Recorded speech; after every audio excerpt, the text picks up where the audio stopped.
Next item on the agenda is RZ 22.050. Rezone 53.5. 070330004,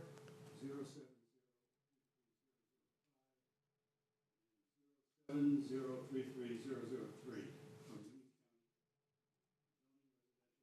from Stallings zoning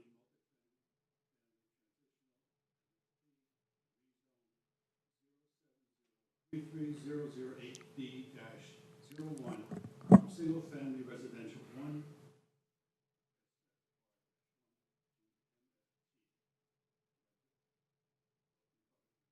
Okay. All right. Thank you. I just want to let you know that the mics are not working on your ends. To talk just a little bit louder, just in case. And hello, everybody. I'm Max Chong. I'm the planning director for the town of Stallings, and I'm here to present RZ 220501. It's a general rezoning to multifamily transitional. So the zoning request, so it's from EPCON. They want to rezone 4 parcels off of Lawyers Road that equal to, I think, there's a minor change, it's like 49.12 acres, not 53 acres. It's currently in, 3 of the parcels are currently in Union County, and they're zoned R20. One of the parcels is zoned SFR1, and it is in town. This parcel to the left is in town. The majority of the parcels are currently in Union County. R20 is the same zoning as SFR1.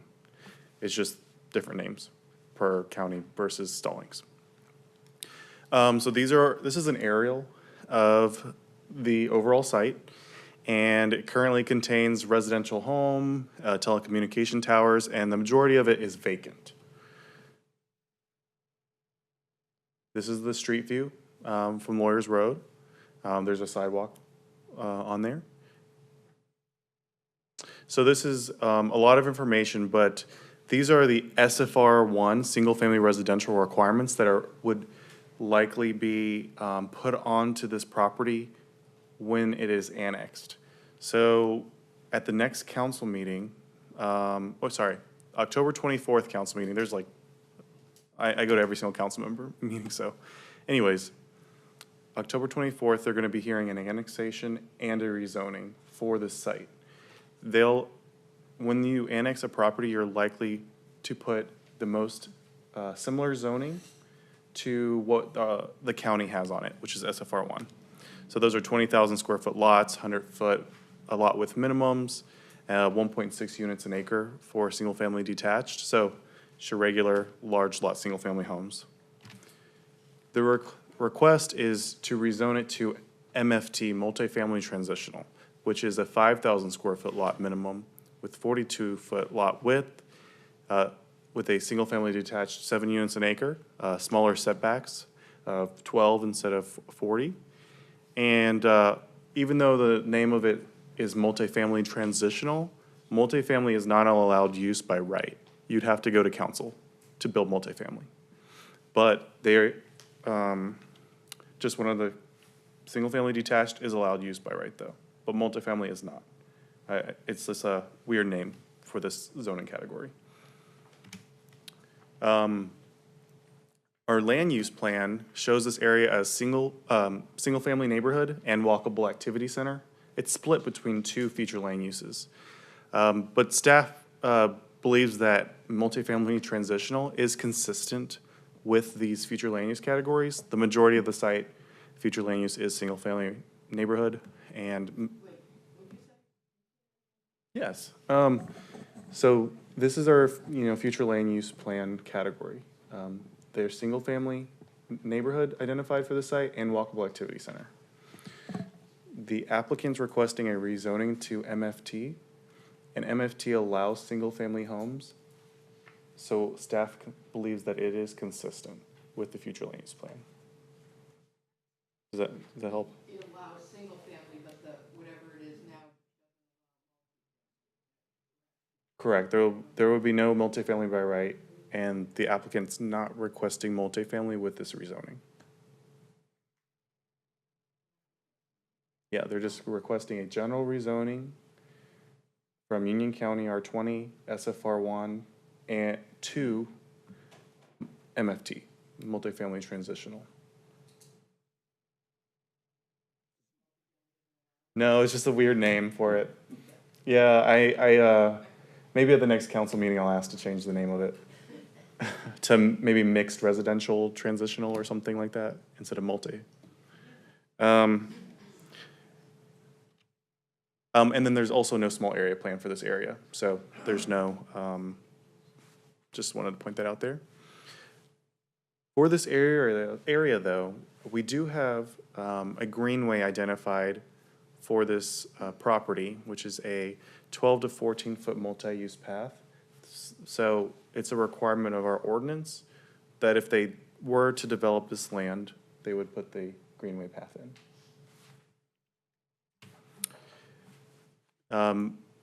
This is just a schedule of all the meetings that were required. The applicant did hold a community meeting on September 7th. It was not required by a general rezoning, but the applicant went above and beyond to hold a community meeting to inform the public. They did not require a subcommittee meeting. A subcommittee meeting is a committee meeting between 3 council members prior to, a rezoning. And then tonight's planning board, and then council meeting will be on October 24th. So staff recommends approval of the rezoning for MFT because it is consistent with the future land use plan, or comprehensive land use plan, future land use categories. And then I will leave that. Do you have any questions for me, or I'll have the applicant, come up? So it would go from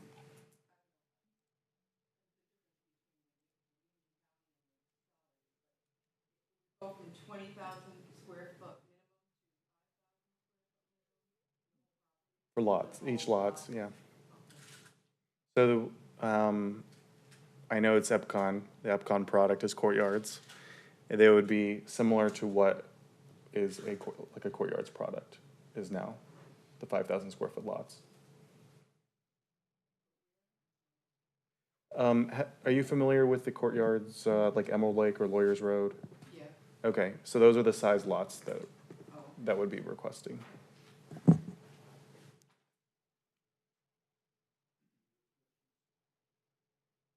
Okay.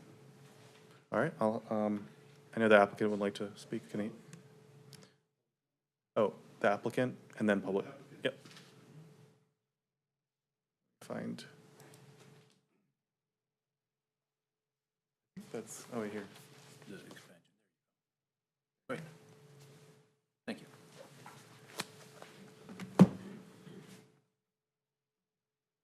Good evening, Mr. Chairman, members of the Planning Board. My name is John Ross. I'm a consulting engineer here tonight working and representing Epcon Communities for this proposed courtyards on the Greenway project.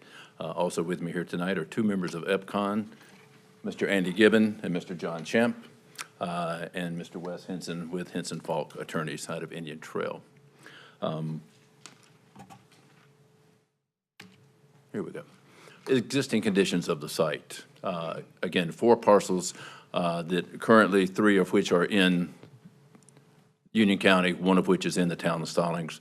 And I apologize if I'm going to repeat some of the things that Max said. 2 parcels are currently used as residential use. The larger 2 are vacant. There is a tributary, an unnamed tributary to Goose Creek bisecting the property. And what you see indicated with the red buffer lines here is a stream buffer that we would reserve in the development of the site. We took those existing conditions and we have developed this, which is a sketch plan or a technical data sheet, which presents the project from an engineering format. 107 single-family lots on the 49.12 acres, so that's a gross density of just under 2.2 units per acre. What you do note here is, again, the large gray area, which is a stream buffer to be undisturbed with the exception of a crossing and a trail system. And then you see large expansive areas of hatch, which is, again, common open space to remain. The blue area indicated here would be a proposed water quality feature. clubhouse amenity area, stormwater management feature. Yes, ma'am. Water quality, stormwater management. Yes, ma'am. The streets will be Town of Stallings standard streets, curb, gutter, sidewalk both sides of the streets. And we have 2 points of access, and I will elaborate on some of those individual points as I go forward. In creating the site plan that we have, we had 4 primary design objectives, and I'll go through each of these piece by piece. The first is to create an age-restricted, pedestrian-friendly community with a strong emphasis on active adult living. So this is the site plan that we have developed. What you see, the light green, are the individual lots, the 107 proposed lots. But this is, again, an active adult community. Sidewalks on both sides of the street, an activity center, an amenity center, clubhouse, swimming pool. What you see are gathering spaces, gathering areas, both interior, exterior, and lawn gathering areas. A pickleball court located in this area. Walking trail around the water quality feature, turning that into an amenity. And then, again, this is part of the greenway, and I will expand on that again in just a moment.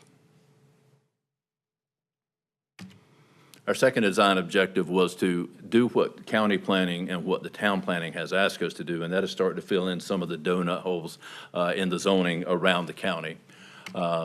So the 3 parcels here, 42 acres, that are currently completely surrounded by Town of Stallings zoning, feel like, act like, look like they're in the town, but they're in unincorporated Union County. Our goal with this, the annexation, is to bring that into the town so that they're not only paying county taxes, but also town taxes for the services that they will receive from the town with a successful annexation. The gold parcel here is part of our project, but is already located in the corporate town limits. Thirdly, we want to enhance pedestrian connectivity. The site has been identified within the Connect Stallings Recreation and Greenway Master Plan. Max mentioned that. And again, we are Node 3 on the master plan that the town has adopted. With the completion, the dedication of the right-of-way, the construction of the multi-use path, this will actually allow residents that are a little bit further north that can get to the frontage along Lawyers Road on sidewalks, secondary access to the northern spine of the Greenway Master Plan.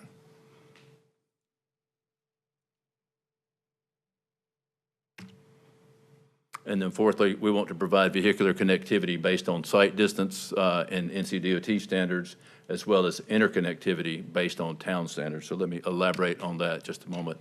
Our primary access point will be located right here. That's on a long straightaway along Lawyers Road.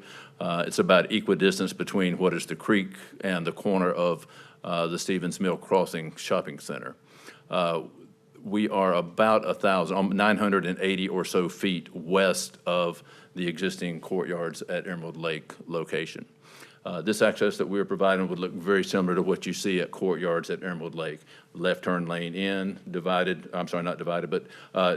left turn in, right lane, decel lanes in both directions. So this would be a full motion, right out, left out, full motion intersection for the primary access to the development. That would be have to be approved by NCDOT, encroachment agreements by NCDOT, site distance verification by DOT.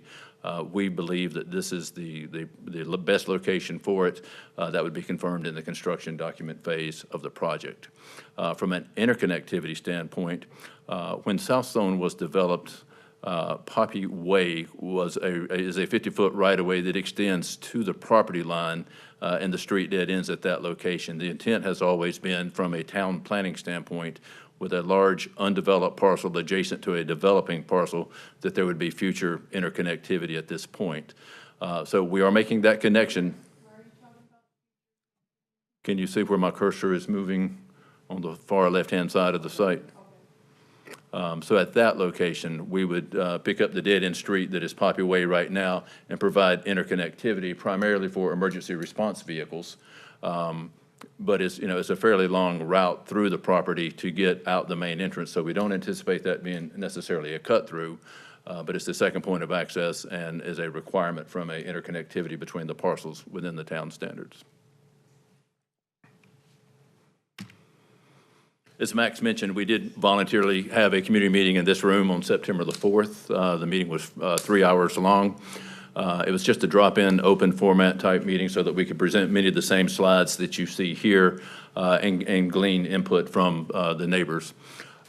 We sent out, based on the town notification list, we sent out 169 invitations to that meeting. They went to all the people that that were listed as owners of parcels within 500 feet of our perimeter property line.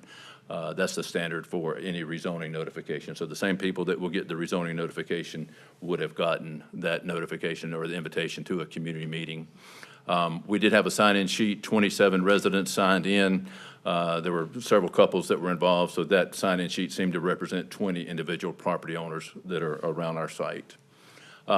Discussion themes included, as you would imagine, existing traffic conditions and traffic impact and mitigation, and a discussion about site buffering as well as product type and values of the product that we're going to bring online. Specific to traffic mitigation, we are proposing, or we are going through a general rezoning for this site. This is an age-restricted community. An age-restricted community or age-targeted community results in a reduced number of trips as compared to a traditional neighborhood. The trips are generally off hours. Fortunately, those of us that are falling into this category typically don't get up and drive downtown as we maybe once did. So more off-hour trips, fewer peak hour trips, and little to no school traffic. Neighbors across the street actually indicated that they had never seen a school bus in the Epcon community, which is across the street from ours. We will conduct a traffic impact analysis as part of the construction document phase for this project. That process would include a scoping study or a scoping document that would be approved by the town of Stallings and NCDOT. That scoping document is presented to identify background conditions, near future conditions, as well as what intersections and points of interest would be studied along the way. Then our access point would be added into that for the completion of the study. That study will be completed by a town-approved engineering firm, and Epcon Communities is committed to completing roadway improvements that are defined within that approved traffic impact analysis. Buffering was another question or another comment that came up in our neighborhood or community meeting. I'd like to point out that around the entire perimeter of the site, there is a 40-foot buffer. We're very fortunate that primarily that buffer is already naturally wooded. It'll be our intent to maintain all of the natural trees within that 40-foot buffer to the extent practical. Anywhere that we do have to remove trees or remove dead trees or the buffer is a little bit thin, we will supplement that with new plantings to meet the standards of the town. And again, that would be part of the construction document phase of the project. And then finally, discussions came about what is the product, what is the value of the product. Because we are going through a general zoning process, we can't specifically speak to the value of the products. What we can certainly say is they will be very consistent with other Epcon communities that are across the street and down the street from a type materials perspective as well as a value perspective. At this point, I'd like to say thank you for hearing my comments. We're very pleased that the town staff has reviewed this in detail and that they have recommended approval. We trust that you'll uphold their recommendation and approve the site as submitted tonight. I know that there's an opportunity for public to speak. If there are comments that we can address after they speak, we'd certainly be pleased to do so. If you have any questions for me at the moment, I'll be glad to answer them.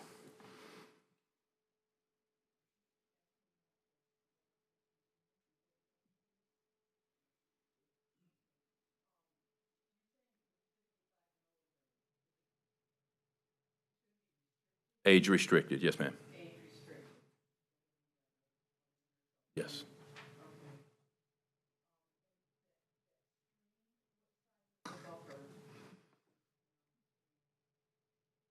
I believe it's 75 each side, but it's what the county requirements are from a water quality perspective.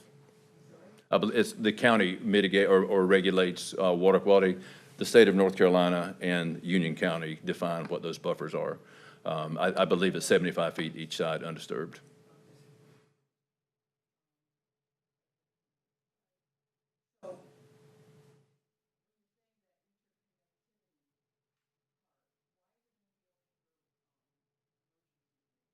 It's not. It is it will be open for full access for anyone to use. But the driving force behind that, the reason the town and the counties want interconnectivity is so a fire truck doesn't have to go into a dead-end community and turn around and come back out. Yes, ma'am.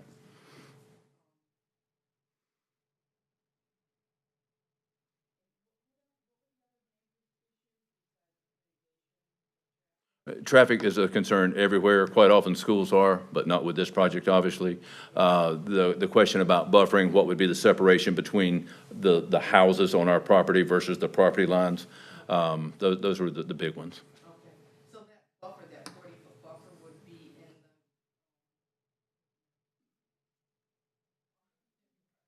that 40-foot buffer would be in the documents for rezoning? Yeah, so there are buffers chart standards for zoning categories. I believe 40 foot's above what they, or no, I think MFT requires 40-foot buffers to adjacent properties.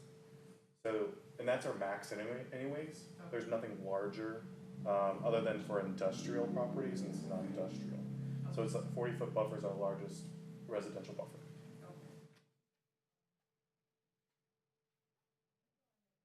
Okay.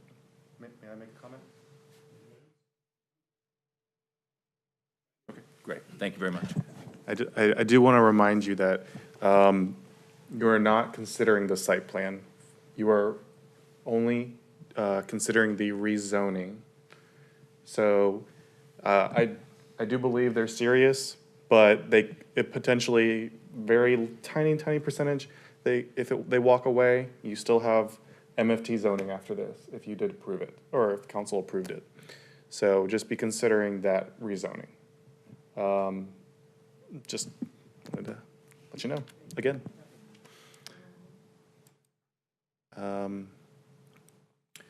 It's the public's turn to speak.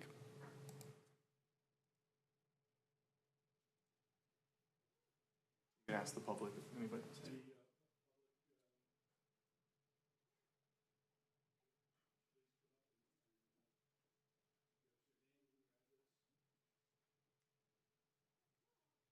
My name is Donald Belcher, 1940 Links Lane, Matthews. Got a couple questions. The EPCON we have across the street was supposed to be a buffer of 40 feet. Now, I know for a fact it wasn't the 40 feet. That's number one. Number two, when we're looking at this rezoning, what's it going to do to the wildlife? And I know I've seen a couple of deer out there. Is anything be done for that? Do we have the water capacity for both the water coming in and the sewage coming out, with another 100 houses going in? And in doing the site prep, is it going to be clear cut, and then they put trees in selectively? Is that going to affect the runoff coming through the stream? Coming to that stream?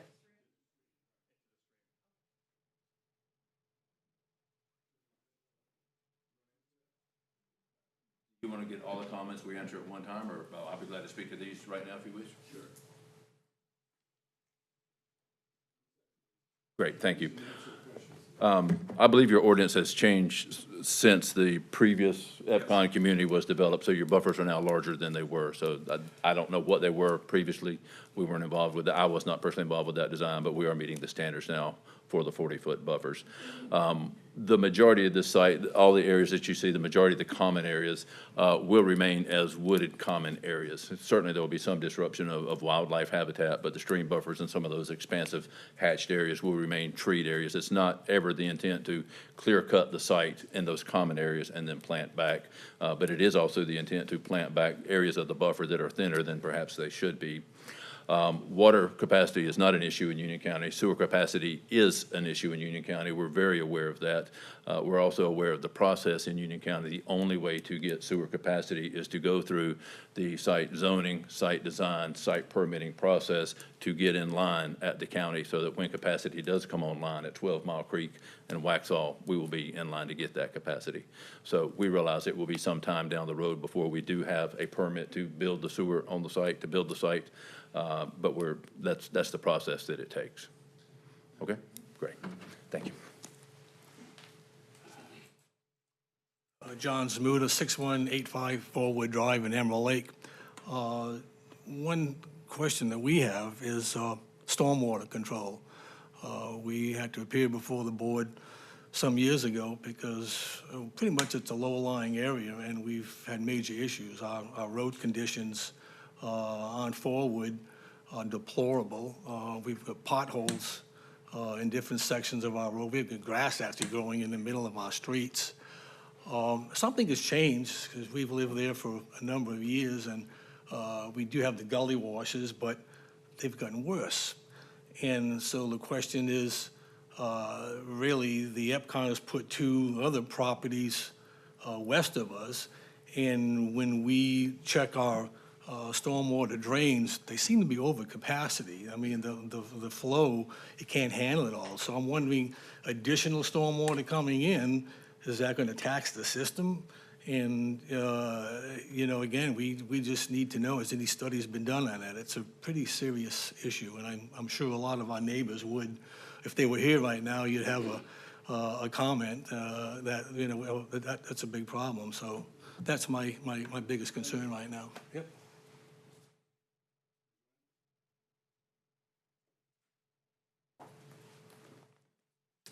Hi, I'm Lisa Fort. I live at 2215 Redwood Drive, which is Country Woods East. My first question is to the developer here. He said that notices went out to the community. No one in my neighborhood got a notice. So I came upon this through nextdoor.com, knowing that this was on the agenda tonight. And so I would just like to know how those notices were sent, when they were sent.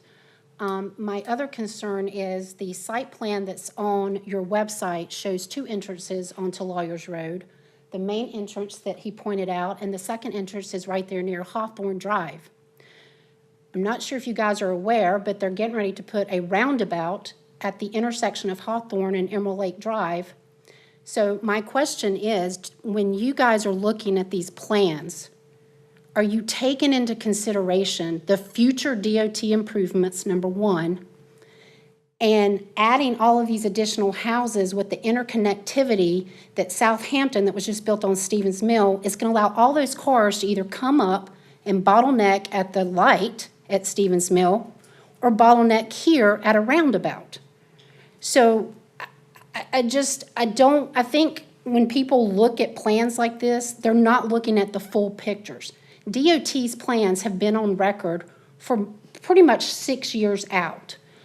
There's a roundabout called for at Emerald Lake and Hawthorne. There's a roundabout called for not even half a mile down, and they're even talking about taking out the light at Stevens Mill and putting a roundabout there.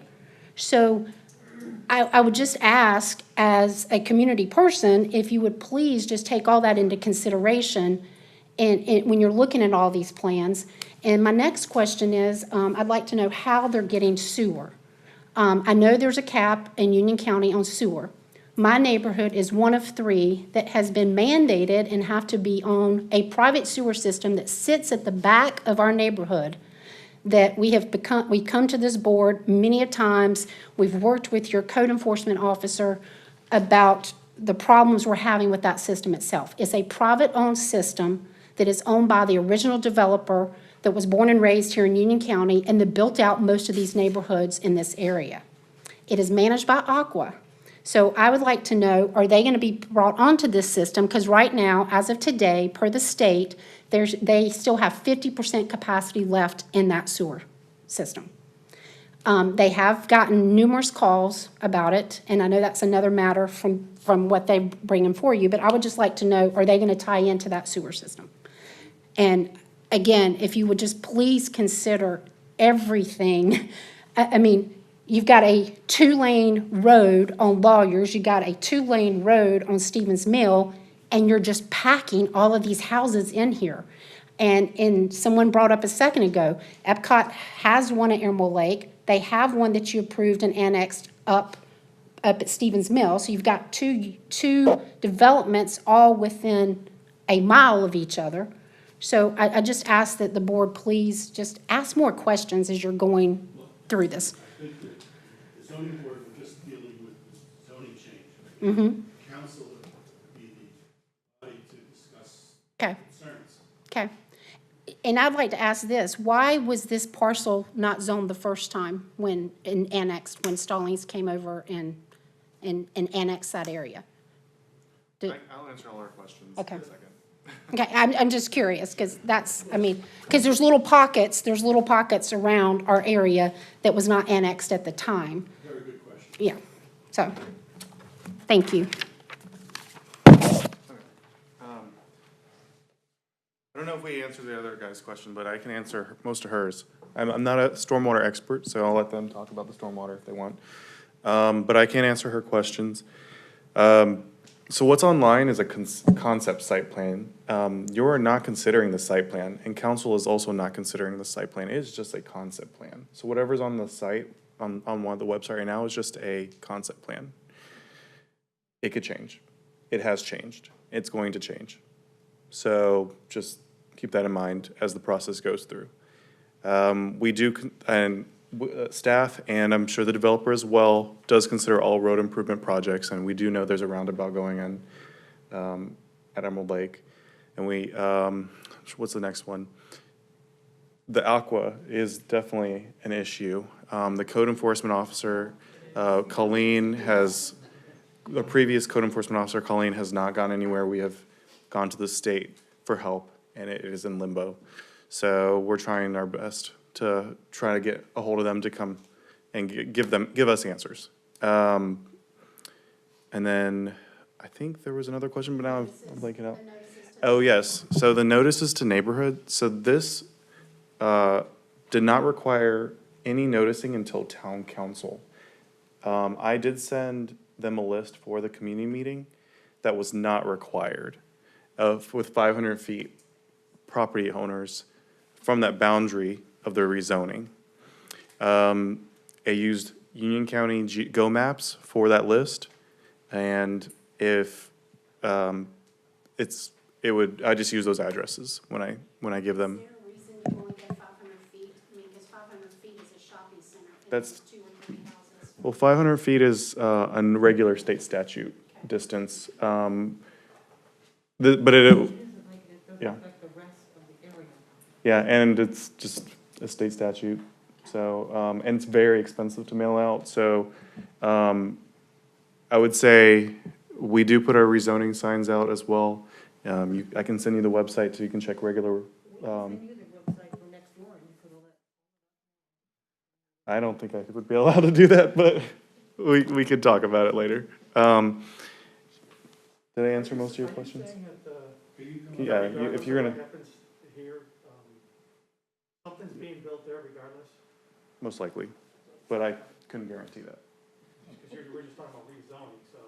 Yeah. So if If you're gonna speak, I'm sorry. Ken Watton, 4432 Derbyshire Lane, it's in Buckingham. And I just wanted to know, he's talking about rezoning for larger lots. Is that what I understood? That this what is larger than what it's zoned for right now? So what's happening is, it's currently in Union County, annexation is a voluntary process. So we cannot annex unless the property owner gives us approval. They, are going through that approval process right now. Annexations, we have not yet annexed that property. It is a larger lot, R20, currently in Union County. And they want to rezone it to, MFT, which is a more dense lot, residential. And I would assume that if they don't develop it, someone's gonna develop it in the future. They're trying to pack more into it right now. It is, yes, they will pack more, but, I would say anybody that comes is probably gonna request a rezoning to pack more in. That's just how it is. So that was my question, is regardless of what we decided tonight, something's gonna go there. And I'm not for it. I think this whole area is exploding. The size of the cube breaker, I'm sorry, I still can't hear you. the size of the amount of homes per acre. On the gross acreage, yeah, about just under 2.2, 2.16 or 7.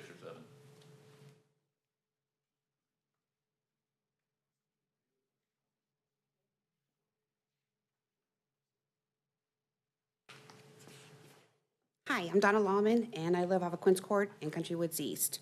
Kind of go through my notes here. I was trying to make notes because, again, I just found out about this myself. I have a couple concerns regarding Aqua as well. Being where we are, it's a huge, they don't take care of their easements. I've had major issues with them, just being back, I'm the last court in Country Woods East. So I back up to everything over there. So that is a huge problem. The noise, the smell, everything.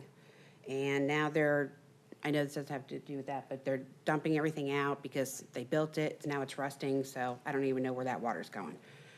But I do have a question regarding, when you said the roads are gonna connect somewhere else, what development is it connecting to? Is it Country Woods East? No, it's Southstone, it's Poppy Way in Southstone where it dead ends at our property line. I would like to pull that back up. Okay, yeah, I couldn't see the street name, so I didn't know if it was coming through another development on the other side. Southstone is 2 hours south, and there's a dead-end road coming out of that brand-new development that stops at our. Okay, so that's what backs up to Country Woods East as well? Yeah. Okay. I couldn't see the name of the street, so I was just wondering about that. And the traffic. So basically, you have not done a study on the traffic at this time. You're leaving it up to the DOT and the council to do the study on the traffic. No, we will do the study as part of the construction document phase of the project. It's not normally done at this level. Okay, so you haven't done a study as of yet, but before you did all these plans to see the traffic on Lawyers Road? We're very familiar with the traffic, but we have not done a site-specific traffic impact analysis. That's correct. That's normally done at the construction phase level of a project. Okay, I would think that would be kind of priority when you do it. Not to interrupt you, but we're dealing with the rezoning. Right. Not anything to do.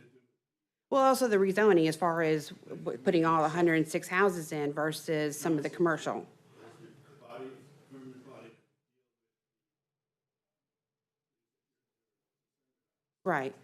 But it's a matter of which rezoning that you're going to be doing, correct? So whether it's going to be 106 houses, 50 houses, or whether it's going to be commercial? Okay.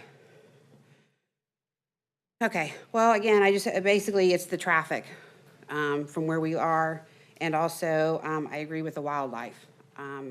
With all that other new neighborhoods, we've had coyotes in our yard, the deer, just the animal life is just going, and they're starving out there because they have nowhere else to go. So the roundabouts was another thing that somebody brought up. I do have a question regarding the creek that I thought I saw on the creek that's where the water and the waste connect. Is that correct? I thought I saw a line in there, and I think that's where the water and the waste are also going to be connecting in that area. So if they have to go 75 feet or whatever it is on either side, how are they going to do that when they're going to be needed to connect?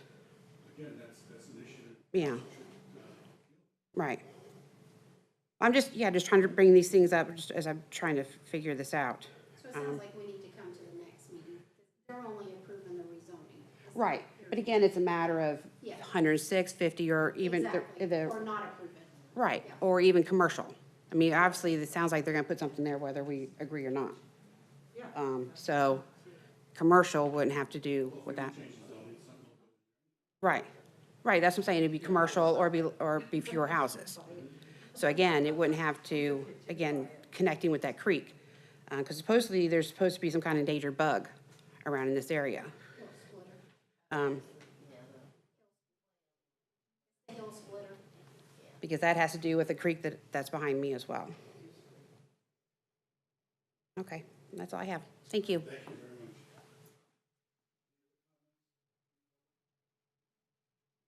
Close the public,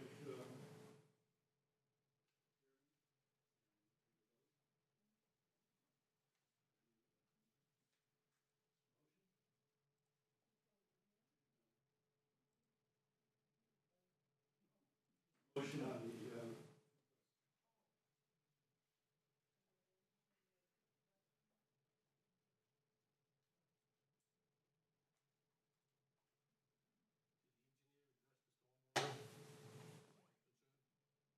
May we continue to respond? Yes. Okay, great. Thank you. The blue area that was shown on the site plan is a water quality feature, stormwater management feature. State statutes require that we collect, detain, hold water, and discharge it at a less than rate so that the downstream properties see less impact from our site than the current conditions. Peak flow and water quality are handled by that water quality feature. With respect to Emerald Lake, all of our site drains from Lawyers Road to the south. We do not drain toward Emerald Lake to the north. That stream drains, that tributary drains south through our site. So we're not impacting properties to the north of Lawyers Road. Secondly, the question about the notices, statutory is 500 feet. We were provided the list. That's what we mailed. They went out on August the 31st. We believe most people received them on that Saturday afterwards. That's when I got a couple emails from an adjoining neighbor on that day. The entrances regarding the site plan, the original site plan did have 2 entrances. After considerations, after neighborhood discussions, we thought removing the one closest to the future roundabout, which we are very aware of, and granting that separation of almost 1,000 feet from the other primary entrance on Lawyers Road would be the best solution for that. Fairfield Plantation, Country Woods East, work off of a private sewer entity called Aqua. That is not Union County, that is a state private or state-approved private sewer entity. We are not connecting to Aqua, we are not affecting Aqua.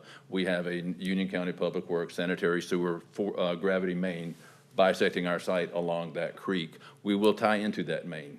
Yes, there will be stream buffers, but there have to be perpendicular utility crossings and roadway crossings for water connections and for sewer connections. Water will come out of Lawyers Road. Sewer will connect to that gravity outfall that's on the site. Yes, there will be an easement penetrating the stream buffer, but that's granted. That is approved by Union County Public Works. And with regard to the zoning, the town has adopted a land use plan. This plan is consistent with the future land use plan for the town of Stallings. The staff has reviewed and made that recommendation as well. Thank you. I respond to the engineer.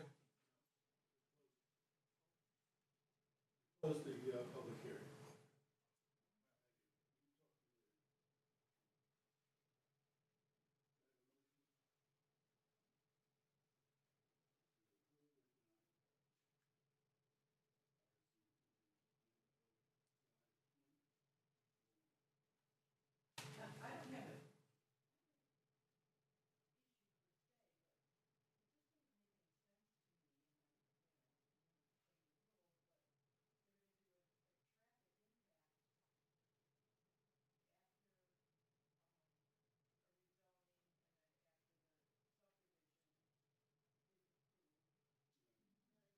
No, this is for the rezoning only. I know. As far as any other issue about the commute, built there, it has to be. Right, but if they're asking for this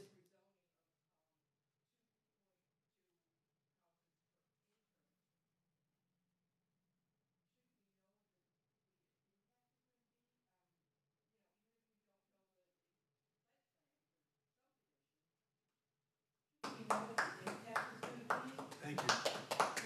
Between, I know what you're saying, like what it is now. R 20,000 acre lot.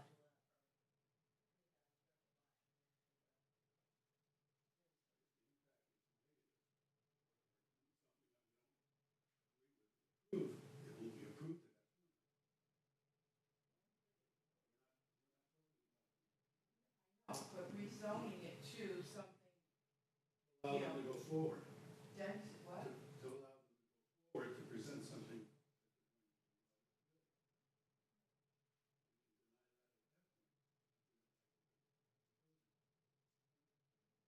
Change rezoning now. Yeah. I'd like to make a comment on that. So the TIA was required for this development. It's a higher density product. What was? TIA, traffic impact analysis, and they would be required to install all of those improvements through NCDOT. But this is a rezoning. They will not, any developer is now going to do a TIA during a general rezoning. Because I mean, that it's not currently allowed, the MFT zoning, unless you get the rezoning approved.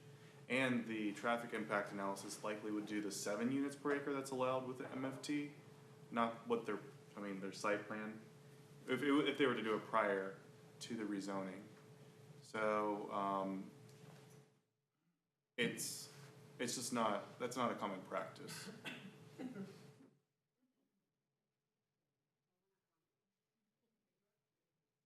Okay, yeah, here, yeah.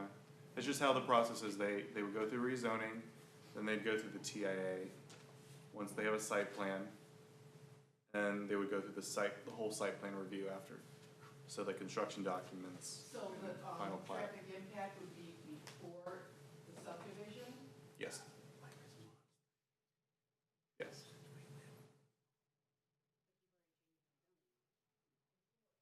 We have, yeah.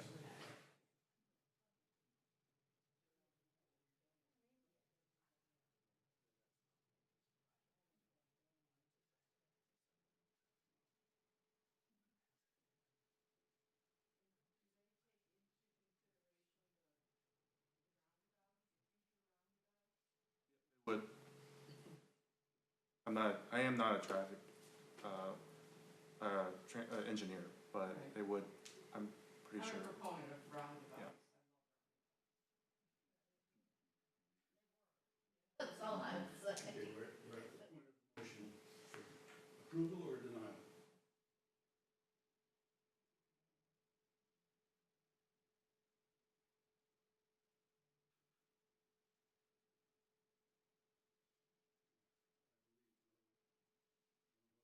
Approve is the motion to deny.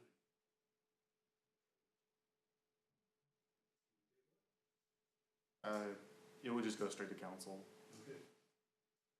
Okay. We can move forward with no or just no comment to the council.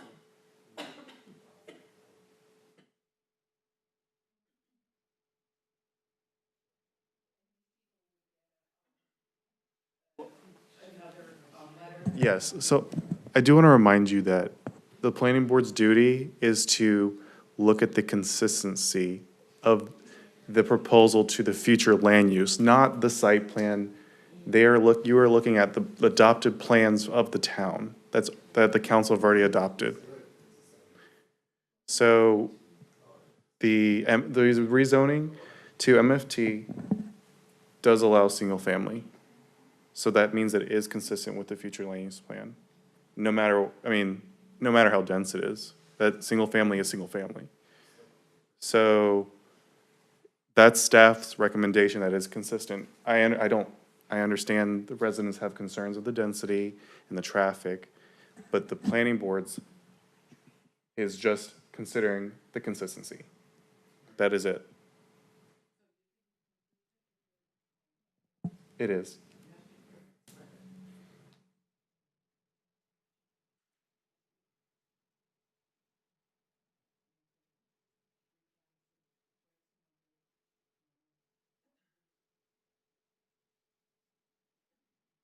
That would be allowed, yeah. It's less on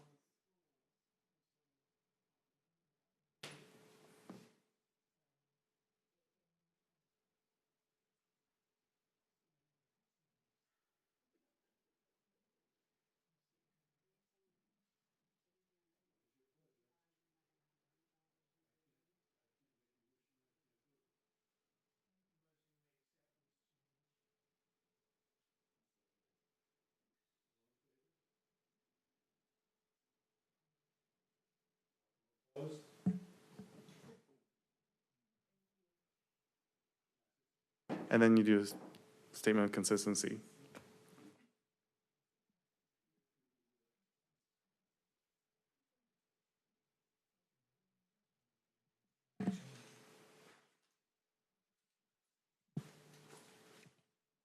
Someone make a motion that is it consistent or inconsistent, reasonable, not reasonable.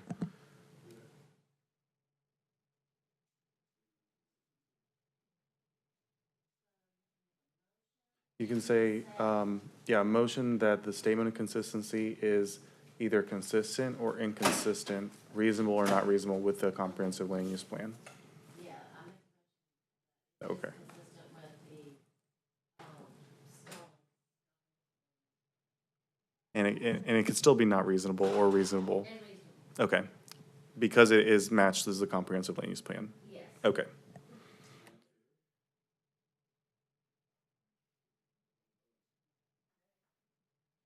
Okay.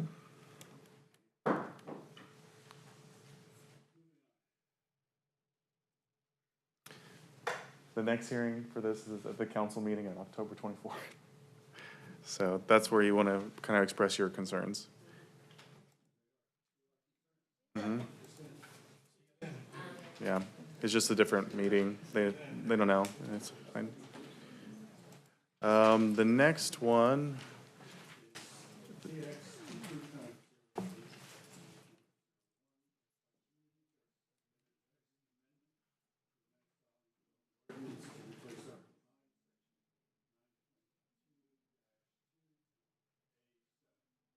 Yeah. So EPCON submitted a text amendment to 9.2-2A7. The building coverage is currently at the maximum of 30%. They want to request that it be 50% for 55 and up communities, 55 and up age-restricted communities. I think when I talked to our lawyer, and he is a little bit concerned with the age restricted in part. He was saying that he wanted something a little more cleaned up on that end, but then Mac went on vacation and I didn't get a clear answer. So I'll have a clear answer by council. But do you have any questions on the language of the text amendment?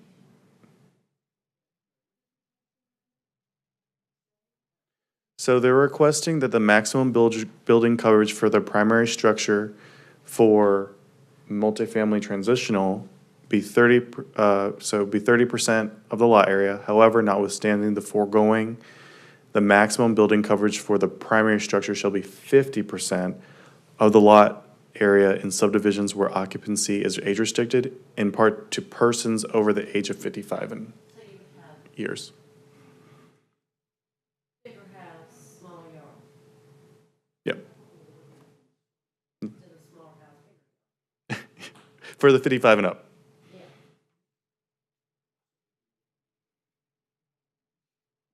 I don't want that much. You have any questions about that for me, the applicant? And he'd be happy to speak if you want to hear. Talk about. Okay. Hi, ladies and gentlemen, planning board members. I'm Wes Henson, law firm Henson Falk in Indian Trail, Stallings resident, live in Shantamara, drive the streets every day, take my kids to Porter Ridge. Your ordinance right now states the maximum building coverage for the primary structure shall be 30% of the lot area, period. What we're asking to change it to is the same exact sentence, that it shall be 30%. However, the maximum building coverage for primary structure shall be 50% in subdivisions where it's age restricted. And that's just because of what you pointed out. At an advanced age, you don't want 70% lot to mow and manage. 50% would be more in keeping with what I think is the desire of those home buyers. And that's just really to give the town also a tool in the toolbox they didn't otherwise have, which would mean every yard on every lot had to be 70% of the lot area. The yard would be 70%, house would be 30. This is to be 50-50 if it's age restricted.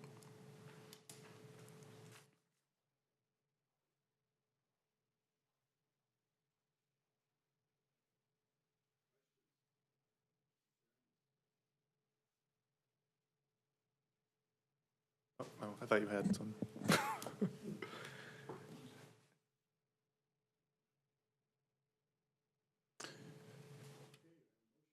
And close did you open the public hearing? Oh, open and close it. Yep. Open the public hearing. And then, Close the public hearing. okay.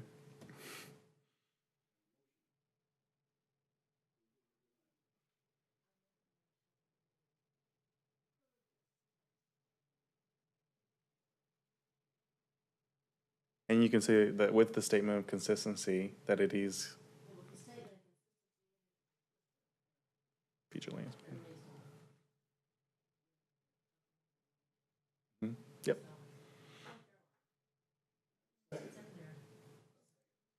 All in favor?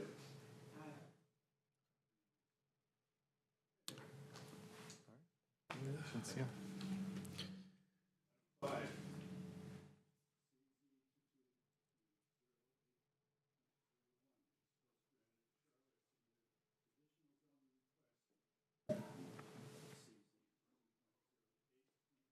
For parcels number 071050068 and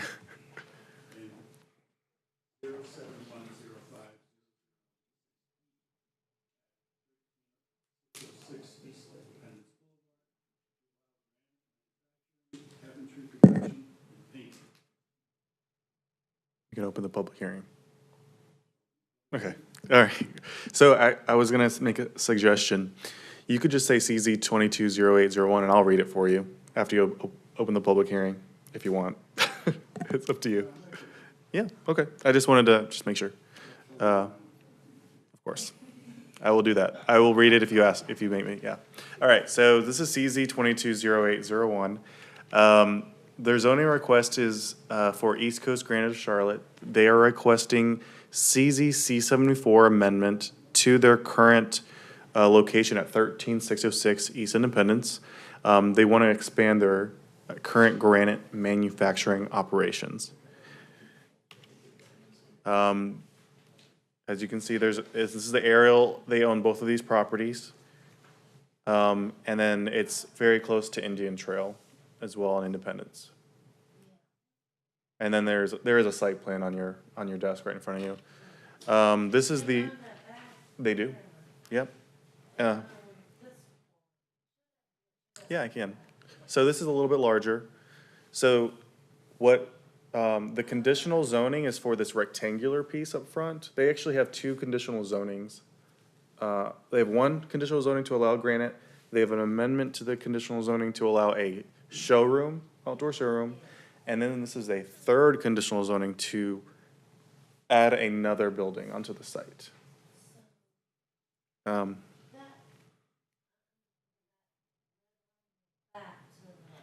Would you like me to pull up something larger than this? No, I see Okay. where it's going.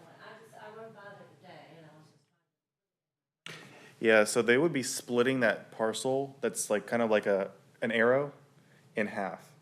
So the only half of it would be split zone for conditional zoning so that they could build their facility. And then they would subdivide it so that it would be all one piece. So they're just gonna take a portion from the arrow-looking property and attach it to the other property. And they're gonna build another granite facility on the site. So this is a southwest facing Independence, and this is the northeast facing Smith Farm, looking onto the property in the back. So this will help you out. So see the rectangle, that's their site that has the conditional zoning with the granite manufacturing, and what's colored in orange is about 0.52 acres of the other site that they would be conditionally zoning as well with this rezoning, so they could build the granite manufacturing facility that's on the site plan here. So currently, they wouldn't be allowed to edit anything without an amendment to their conditional zoning. So they want to add this facility right here in the back to expand their granite production. They want to add stormwater facility as well. And so this building, if you look, there's a paper copy that's might be a little easier to see, but this one right in the middle of the lot is currently there as a granite manufacturing and sales operation. This site does not currently exist, this building, and this is what they were requesting essentially for the conditional zoning. They also show stormwater, buffers and tree plantings that they're going to add as well.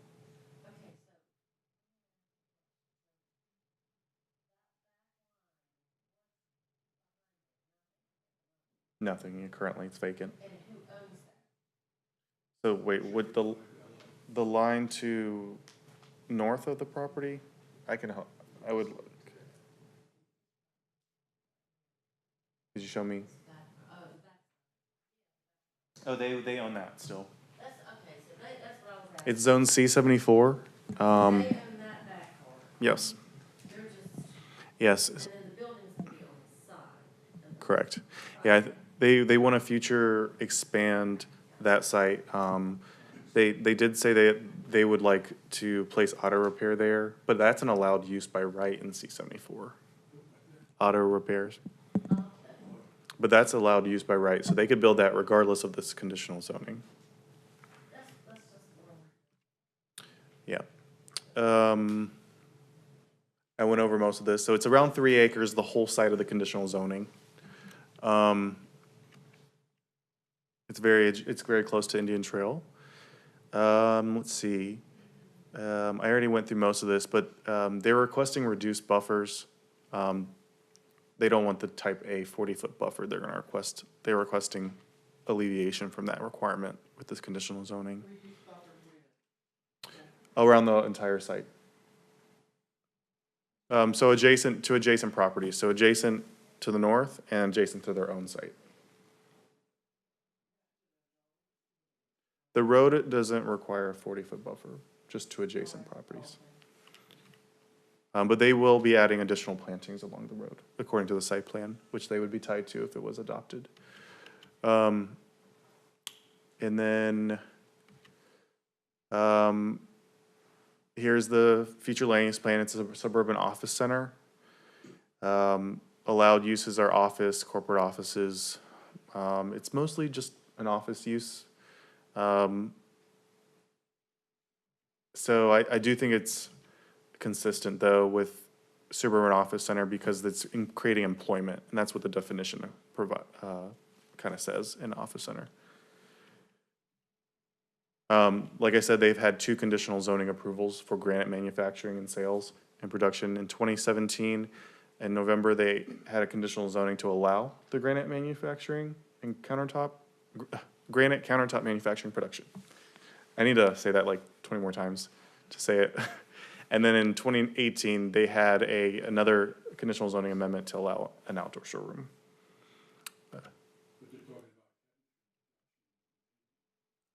So, yes, they are also requesting that as well. That will be in the new facility, the new building. Let's see what else. Oh, they had a community meeting on September 9th. We had 1 person from the public show. The rest were applicant and staff members. Tonight's planning board, they are required to have a subcommittee meeting. I have that scheduled for the 10th of October. I'm still waiting to hear back from all council members on that, but I do believe it's gonna be required that they're gonna meet. And then they have the town council hearing on October 24th. That's the potential final decision date. And the reason they have the subcommittee meeting is because that is a internal policy for all conditional zonings.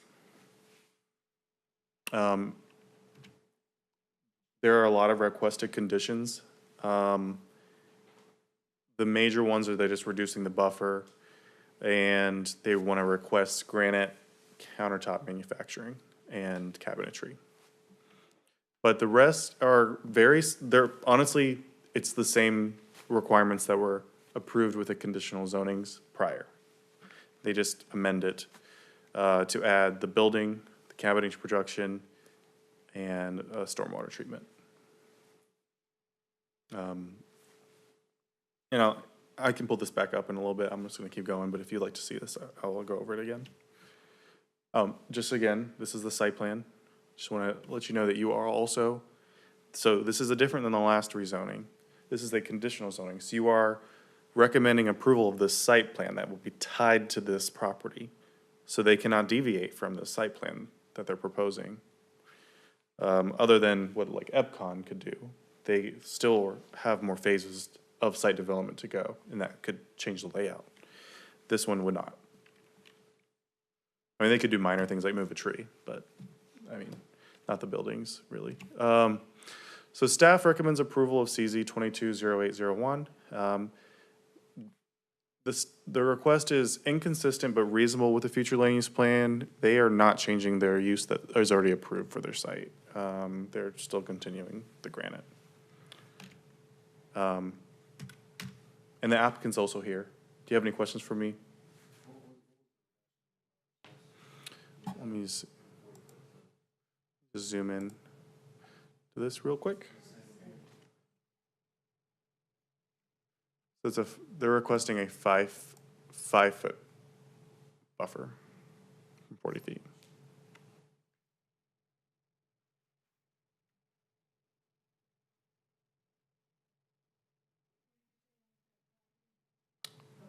Are they, oh, they're here. Yeah, they're here.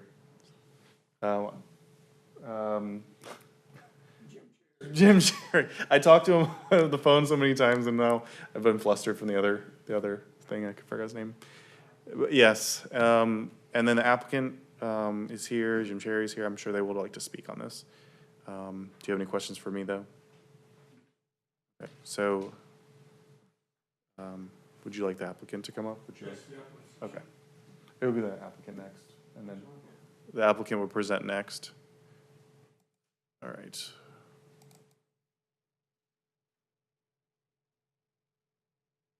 There it goes.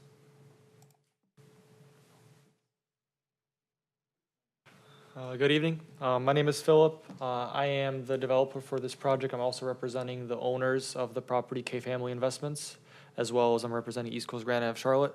I'm here with my wife.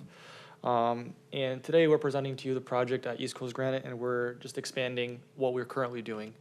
So currently the parcel, the square parcel, the 07105006A is being utilized by East Coast Granite of Charlotte, where we were conditionally zoned and we were allowed to do granite production there. And that's what we currently do. We have granite production in the back as well as a showroom in the front.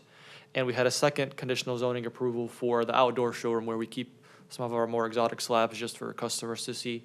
That was approved in 2018. In the parcel next door, 07105006E, we also own that parcel. It's currently undeveloped and it's zoned C74. So our plan, like Max mentioned, is, I'll go ahead and pull up a picture. Same picture that Max had showed up earlier, but our plan is to cut that piece in the back and add it to the East Coast Granite parcel just so that we can fit that second facility on there. And the reason for that facility is just to expand our production, to get more machines, more work, as well as to allow for cabinetry production. Right now, we only have granite allowed there. We'd also like to have cabinetry. Currently, we rent in a different space because we don't have the space for it. So we'd like to have everything in one area for customer pickups, for assembly, all that kind of things like that. So here's just a little cut picture. I think Max had a better picture for you of what we're trying to do, what we're trying to allow for. And here's a site plan. The main thing that we're requesting for this amendment is the building, the stormwater, as well as the buffer. And the reason for the buffer is because without the buffer, we cannot build a building. We simply not enough space on the property. And that's pretty much it. I think it's a pretty simple project. We're not simple project, but simple thing we're requesting. We're not requesting any change to the use of what's currently being done there. We're just simply expanding onto our business. We're trying to increase and sell more granite and cabinets. This will help us. Any questions?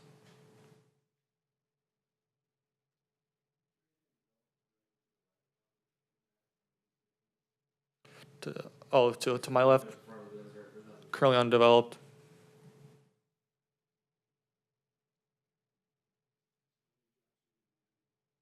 Say that one more time. How many jobs are you gonna get? Well, we'll see, I guess. Several for sure. Several for sure. We're going to have bridge saws there for cutting, for polishing, cutting out sinks, all that kind of things like that, as well as cabinetry, just assembling everything, as well as possibly custom cabinetry, putting everything together. So definitely several jobs.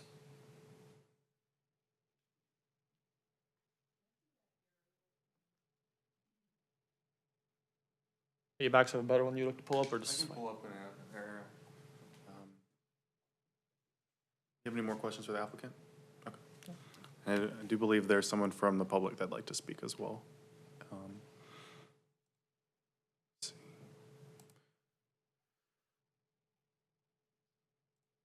I have a little bit of a larger one. Is that big enough? I can zoom in a little bit more if you'd like. Or do you want me to do a zoomed out one? Okay, so yeah, it's like one of the parcels is that they own is currently vacant. And then the parcel to the north is also vacant.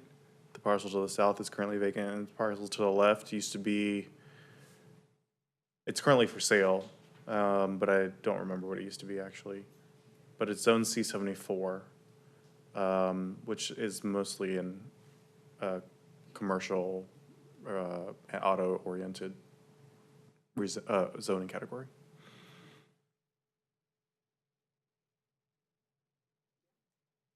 Would you like that?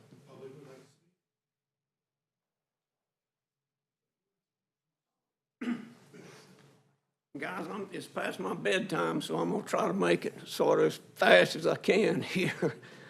I own Carolina Made, the building behind the chicken place over here, the big building. I also own on Smith Farm Road, 15, I think, but it's the biggest warehouse on Smith Farm Road from the time you leave Indian Trail Road, Matthews Trail. Worked down here for 35 years on my first building, bought this second building, and I'm a T-shirt distributor. And I've worked real hard, and I bought that 20 acres right behind the tile people. And they've been good neighbors up to this point, but I've got a little bit of concern about what they're going to do to my 20 acres. And let me read you what I got from the town. It said, allow granite manufacturing, cabinetry, production, painting, auto repair, and painting shops. I'm going to build a facility over there when I save a little more money that Stallings will be proud. I'll be bringing approximately 135 jobs from Indian Trail to Stallings. Now, I can't give you a time element because we're looking at a recession and construction costs going up, but that's my plan to do that. Now, I don't know the principles of this company, but you can see that red spot on your map up there, and then it comes on out. Now, they bought that from John Edwards, but that's been a mess for almost a year, and I didn't know what they were trying to do over there. But here's my point. I did talk to the owners of the 12 acres on the other side that fronts Independence like mine does, or 74. And they got aspirations of maybe a nice hotel over there. I know what I'm going to do on my 20 acres. I'm not asking for rezoning for apartments or condos or housing. I'm going to keep that for my offices and my long life dream. I got 3 of my 5 kids in the business with me. The other 2 have their own businesses. But I just think I'm concerned about the dust. They got a yellow thing out there that maybe that'll take care of the dust. You know, this car repair, car painting, I don't know what kind of noise factor. I don't know of the dust. I don't know. Most of these car repair deals are, heaven's sakes, they put the junk cars in the back. So I can see my property line lined up with bad things for me to have to look at for the rest, or my kids to look at for the rest of their lives.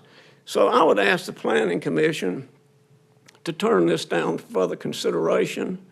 And the reason I'm doing that is a lot of times I don't know anybody in Stallings, none of you guys, know that, as far as I know, unless they've worked in my place, we've had some people sending their kids backpack T-shirts with us pretty regularly.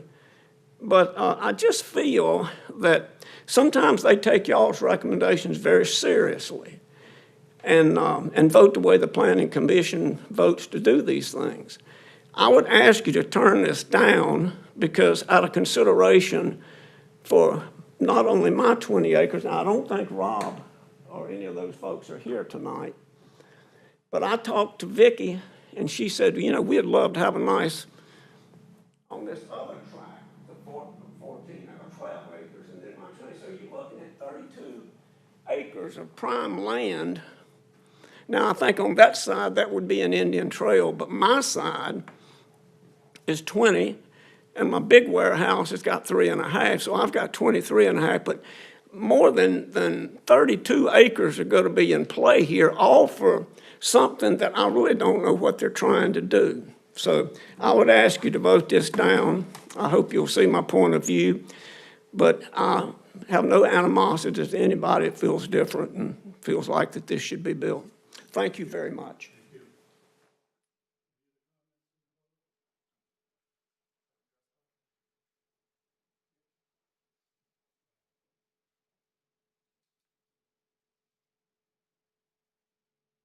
So what we're requesting here has nothing to do with the auto body shops that are being built next door.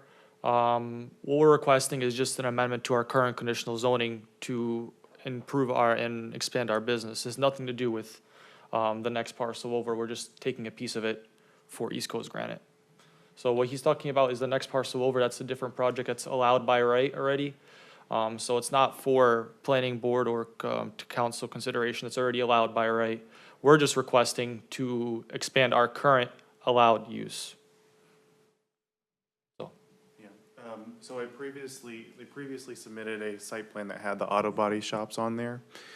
I talked to our lawyer, and he said that that use was too different than cabinetry, and granite manufacturing, and there should be only really one principal use per property. So we amended the site, to just include the granite manufacturing for this rezoning for the planning board and council, because the auto body is allowed by right. So,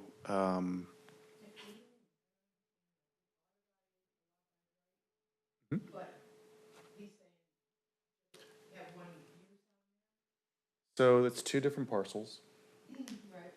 So originally, the proposal was to combine both of these parcels and have auto body and granite and cabinetry manufacturing. When we talked to the lawyer, that said that was too much of a reach for the uses. So the recommendation now, which the applicant has done and edited the site plan, is just to focus on the cabinetry production for their site, because they do not need a rezoning or conditional zoning at all for the auto body business. That is allowed by the C-74 zoning. Correct. Correct. I understand the applicant is, or not the applicant, the residents, not in favor of the auto body shop, but it is an allowed by right use for C-74. But the conditional zoning, is what you guys are hearing tonight, not the auto body shop. The conditional zoning is for the new building and the granite manufacturing.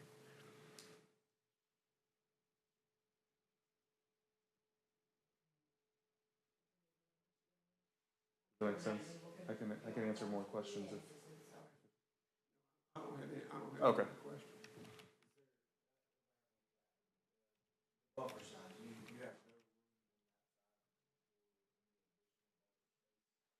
So for the building on the back, if it currently it's 40 feet, that takes up most of the proposed building that we're trying to build. So what we're requesting is 5 on that, on the back, I think 5, I think it was correct? And then nothing on the left side, so we can.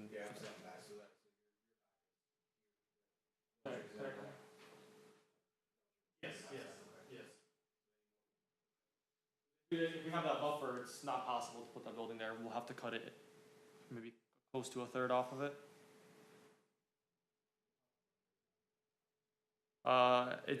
It requires a class A, I think it's 40, but that's So- just, we just put.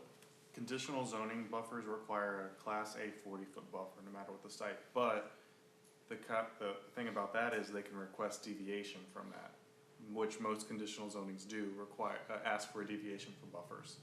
So what they are doing is they're asking for a type D, which is our least restrictive buffer, adjacent to the site that, the resident right here owns, and then no buffer against their site.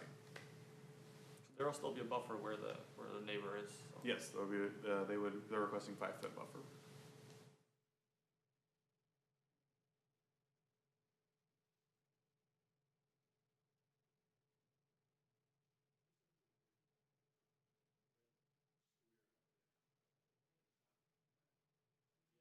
I'll zoom in.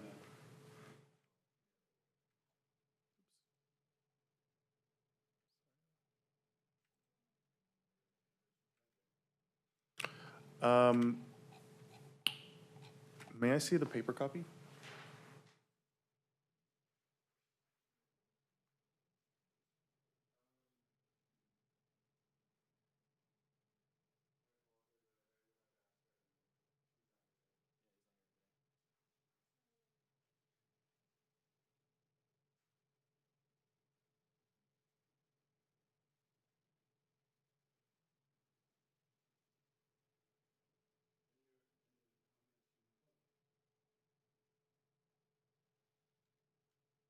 Close the public hearing.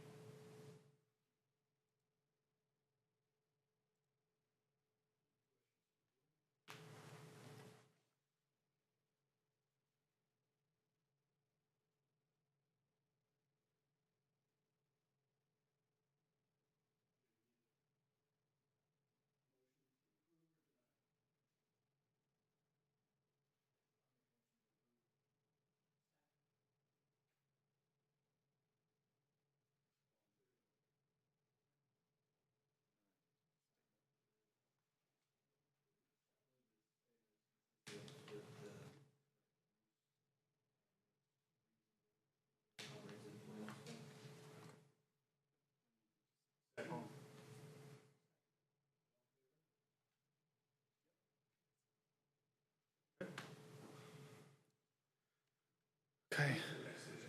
Okay. Yes, is Patrick. Patrick is going to read it. I'll let you bring it up because I don't know where you put it. Okay. Yeah.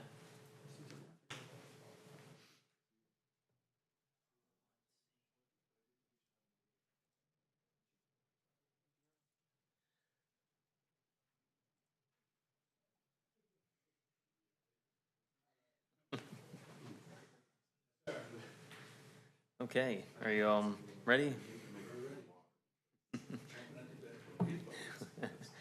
Okay, so tonight I'm going to be discussing with you all the 2022 fee schedule update. So this is an example right here of our current fee schedule. This kind of give you a general idea of what the fee schedule looks like in case you may not have seen one before. In front of you, you do have, in front of you, you do have a kind of a revised copy of that fee schedule, which I'll get to in a little bit, just kind of displaying the items we are changing on this from the old fee schedule that has been used up to this current date. And now this next slide here, it's a little bit small, so I did print out handouts that should be in front of you all, just kind of showing the updated fee schedule, the actual items that we are changing and updating on this fee schedule, and as they are compared to surrounding municipalities such as Indian Trail, Matthews, and Weddington.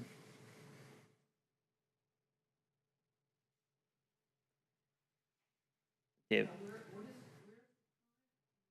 The current the current costs is one says old costs on the left-hand side in the yellow column there.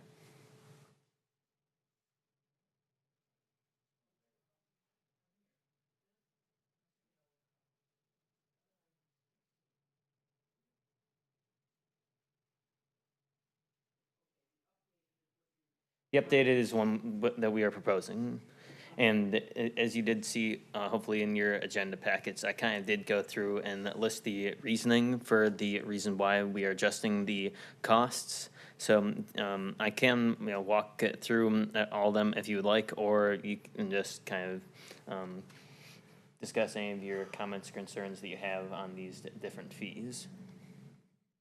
If you have any ones that you want to single out before I continue.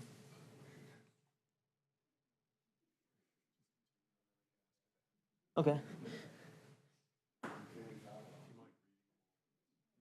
Would you mind just reading the types of permit and what the cost is and what you were changing? Okay. And then the differences between the municipalities? Right, okay. For all of them? Oh, yeah. Okay, yeah, all of them. All right, yeah, you have a council member who said so. Okay. I'm just kidding. Just do the important ones. You do the, Yeah, the important ones I'll get to. Okay, yeah. So just kind of wanted to leave that in there for a minute in case you had any questions. But kind of moving on here, the ones that I really want to single out, which are the ones that we kind of deem the most important, are the new construction permits and the certificate of zoning compliance permits. And I'll get back to that in just a second here, but again, this is kind of displaying what I printed off and handed out to you all already, which is just displaying the current fee schedule and showing the revisions to that. So this, if this were to be passed through, this is what the fee schedule would look like here in the future. These are the changes that are being made, just being visualized. Now, moving on a little bit here, this is just another good visual that I have put on here to display the different permits, kind of from the beginning of this year till this month of September, going through all the different permits and the quantities of capital that we made per month on each of these different permits. And as you notice, kind of on the far right-hand side is the total row, and in the very bottom right-hand corner is the total row for everything, so that'd be $24,000. And as you notice there on the right-hand side, there are two that really stand out amongst the rest, and that is the principal, again, like I was saying before, the principal permit structure and the certificate of zoning compliance residential new construction. And that adds up, a great deal of the total. And going to a little more further depth on this, on the left-hand side, with the yellow highlighted, it's showing has a breakdown and it shows the current totals and costs. And then on the right-hand side with the blue highlighted totals, it displays what these costs could be. And the revenue for the town in the future of this is proposed, which is a 25% increase. And this is the exact same thing, just a 25% increase for the permanent principal structures. Now, you may be asking why are we going to adjust these fees? So going back for the zoning compliance inspections, these are very labor intensive on the town. They're quite, lots of manual labor going out into the field, gas prices and inflation. So those are a few of the reasons as to why we are proposing to increase these. And similar, it is very similar to for the principal structure. Here in Stallings, the majority of the development that we have is the residential development. So we just want, and this is impacts that with these increasing fees would be really mostly felt just by developers because they have to pay these costs. So just we kind of wanted to raise them to be a little more competitive to other municipalities, and as well as for the town to be able to see a little more of the benefits, to be able to invest a little more into the department in the future. And both the town's accounting technician and deputy town clerk, Mary McCall, and the finance director, Marcia Gross, did recommend these changes to the fee schedule. So do you have any questions for me?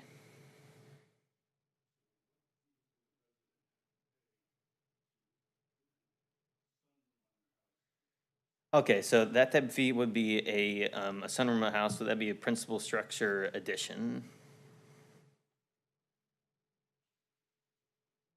how much would they be paying for that, and are you changing Okay, it? that would be $50, and we are not changing that.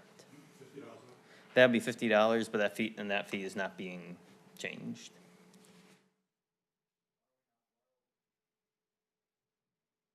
Includes the inspections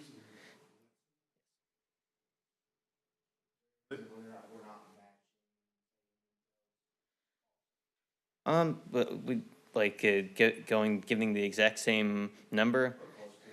In some areas that that we are kind of raising the rates as to where they were before, but, and we don't necessarily need to have the same exact cost as Indian Trail, but we just want to be able to up the cost so they're a little bit more competitive.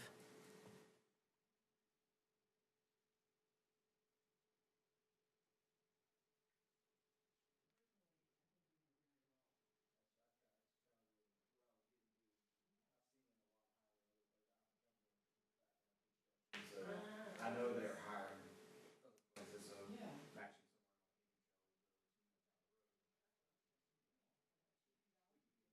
Yeah, it's up to you guys. I mean, up to council. Really. Yes, yep, it's up to what council decides, but, yeah. Yeah, this ultimately will be decided by council, so. You could recommend that the council raise the fees more.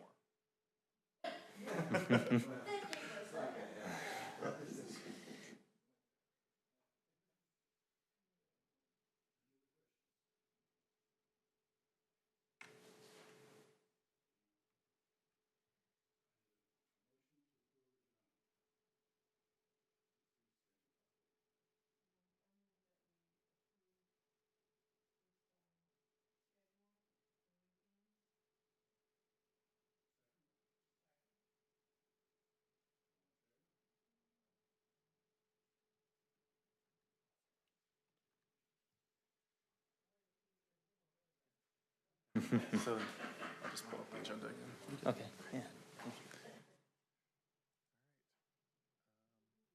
That's it. Yeah, you could close. You could